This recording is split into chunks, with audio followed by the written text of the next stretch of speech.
국민의힘 추경호 의원이 집권 여당 새 원내대표로 선출되면서 22대 국회 여야 협상에 열쇠를 쥔 거대 양당 첫 원내 사령탑이 모두 확정됐습니다.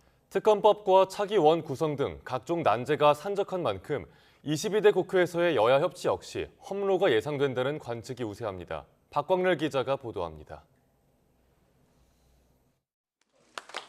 22대 국회 첫 1년 여당의 원내 전략을 담당할 새 원내대표 선출 다음 날 민주당은 협치 보건 주문과 함께 견제구도 잊지 않았습니다. 수직적 당정관계 해소와 전 국민 25만 원 지원을 언급하며 대여 압박 수위를 끌어올린 겁니다.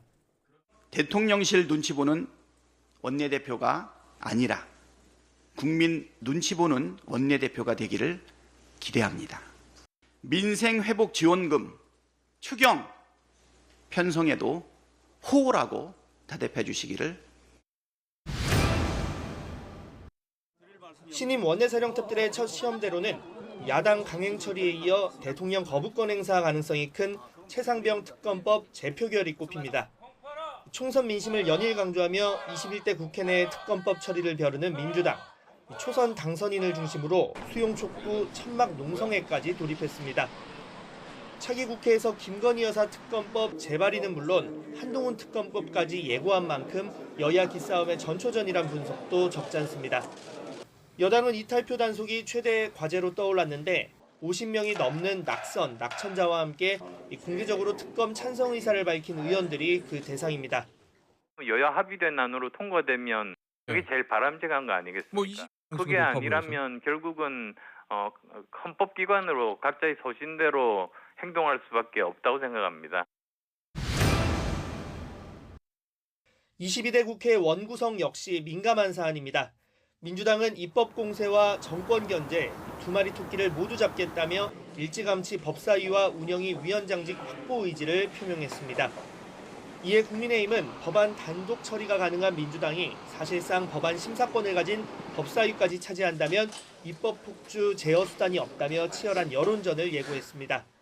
지금 선입견을 갖고 몇 석이다, 어떻게 한다, 안 한다 이런 이야기를 하기보다는 국민들이 기대하는 그런 정치를 하는데 함께 하자는 우선 공감대 형성을 하면서 원구성 협상이 길어지거나 야당 단독으로 결정이 된다면 여야 대치 역시 장기화할 가능성이 큽니다. 각 당 상황은 여야 협상 테이블의 분위기를 좌우할 숨은 변수로 거론됩니다. 차기 전당대회로 윤곽이 드러날 여당 당권 주자의 성향은 당정 관계는 물론 야당과의 협치에 있어서도 적지 않은 영향을 미칠 것으로 분석됩니다. 민주당은 비명 행사 공천 속에 생활한 비명계 움직임에 관심이 쏠립니다. 이재명 대표 연임론 등을 둘러싼 친명 1급 체제, 사당화 우려 등이 당 내용의 방아쇠가 되고 국회 본회의에서도 변수가 될 수 있다는 관측도 나옵니다. 민주당을 힘있게 이끌어갈 수 있는 지도자가 누가 있을 것인가에 대한 고민을 하다 보니 이제 그런 의견들이 나오는 것 같은데요. 저희가 이렇다 저렇다 말할 위치는 아닐 것 같고요. 본인의 입장이 먼저 있어야겠죠. 범친윤 추경호와 강성친명 박찬대, 각 당 주류 세력을 대표하는 이들 두 원내대표가 쟁점 현안에 얼마나 협상력을 발휘할 수 있을지가 협치 여부를 판가름할 것으로 보입니다.